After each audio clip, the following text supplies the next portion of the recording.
I'm putting wheels on this hot rod. It really makes me think kind of about building the whole project.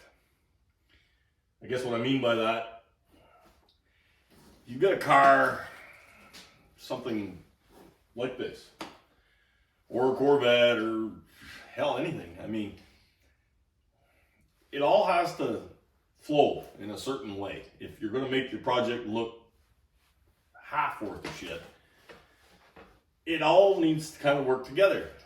You can miss a lot of stuff. You can miss bodywork a little bit, you can miss paint a little bit, most people aren't even going to see it. But if you take a car like this, stick 20-inch wheels on it, and those little bitty tires, and a two-tone chip foose cut in half paint job, it's going to look stupid. It just is. I mean, and you see people do things like that. They see stuff on TV and everything's got to be billet and this and that and next thing, which is fine in the right car. And if you keep it consistent. But you have to pick your car. You have to pick your car and you have to pick your look. And you need to stay in your lane. Because, I mean, this thing, we could go a couple different directions with it. But I mean, it's an old school look. It's a 50s chop top, old school look. This wouldn't maybe be the way I'd do it if it was mine. But the customer, I know my customer. I knew he'd fall in love with this. I showed him the picture, he did. And it works for this car. I wouldn't put this wheel and tire on a 66 Corvette or even a Chevelle. No way. But on this car, I like it. Same as fender skirts. I mean, fender skirts, I'm not fussy about fender skirts on most cars. This car I actually like better with skirts.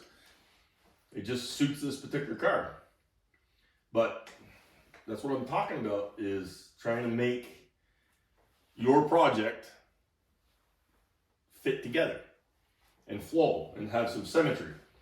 Because if you build something that's kind of piecey, it's got a little bit of modern, a little bit of old, a little bit of this, a little bit of that, boy, you can, I've seen a few people pull it off and make it look pretty good.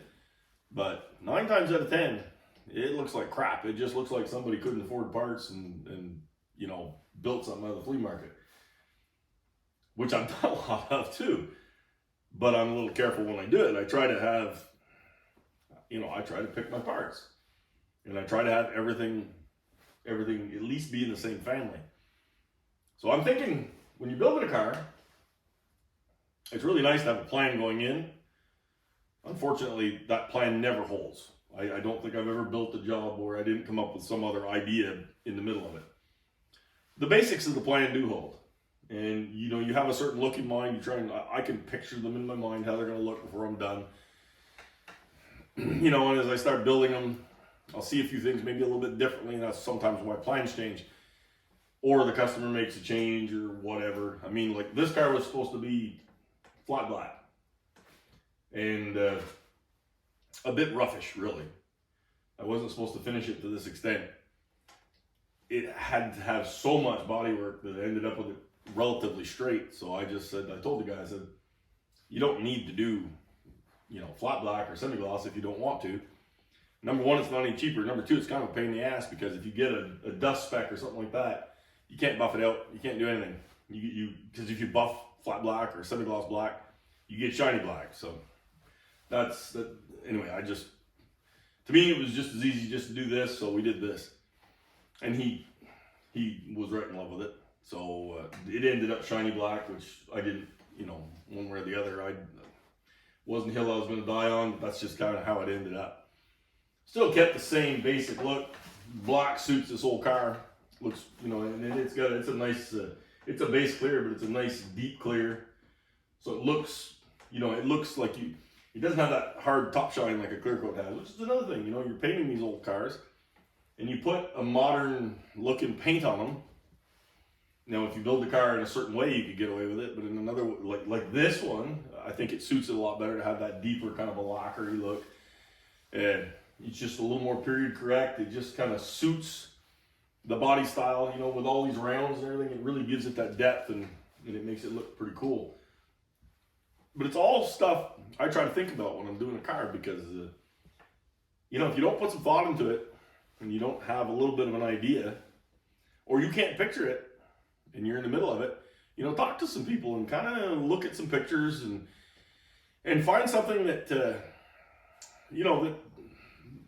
gives you an idea of where you want to end up. And then try and stay in that family, because if you can stay in that family, you'll end up with a project. Like, I think this thing, when it's done, is going to suit itself pretty well. It's going to have, it's going to be black inside, and it's going to have some red, the metalwork inside will all be in red.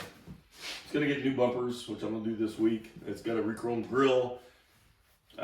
Most of the other chrome is stripped. I'm trying to talk the guy into some rocker trim. I have some 55 Chevy rocker trim that doesn't have the hockey stick, which I think would look pretty nice on this. Just because this is not going to be chrome, all this stuff is going to be painted black, because I have to chop it and everything. Instead of spending the money re-chroming it, we're just going to paint it black. Then I'm going to get the glass fit to it. So I'm thinking the side will be a little bit plain like that, and this might just set it off just a little bit. Just an idea that I'm, and again, it's one of those things I'm throwing into it kind of late in the game. It's the rocker trim I had here from another car that we actually bought for a black 55 Chevy with chrome reverse wheels. We're kind of American graffiti-ish look. Didn't have the radius fender wells and didn't have the Bel Air side trim, but it's that family. And we were going to put the rocker trim on it, and we pulled the pin in the end. We didn't really want to drill the holes in the body, and we like the 55 rocker has that nice trim at the bottom. We didn't really want to lose that, so we just scrapped that idea. And I've got that chrome sitting here, so I called the guy that owned the chrome, asked him if he'd sell it, and I'm going to try to maybe peddle it on this guy when he sees the car. But that sort of thing, like I held it up, it fits, it looks right, it looks like it suits the car. So if you got a project, you're trying to find a way to go with it, when you're planning it out, plan in your head, or look at pictures, or do something, but try to find something that's going to work together. Stay out of that trap of trying to go with a trendy wheel on a car that doesn't suit a trendy wheel, or trendy paint on a car that doesn't suit trendy paint. I mean, if you want to do that stuff and you like that look, try and at least stay with that car that fits that look. And then I guess I don't really have a better way to explain it than that. But if you want to be happy with your project when it's done, if you want to have it look right,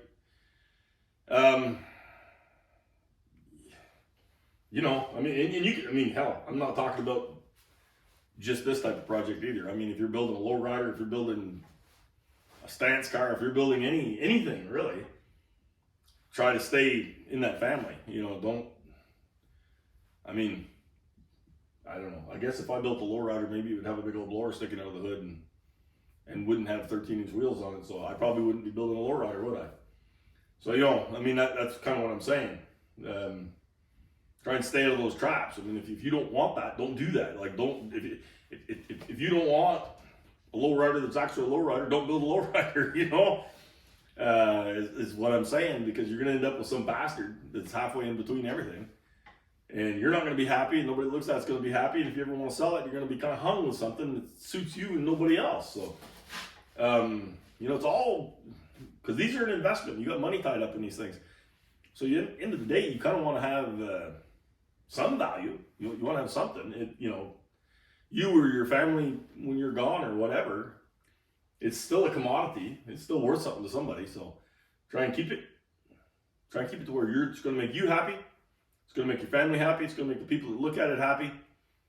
And end of the rainbow, somebody else will own it someday. Go make them happy. And that's the best way to go.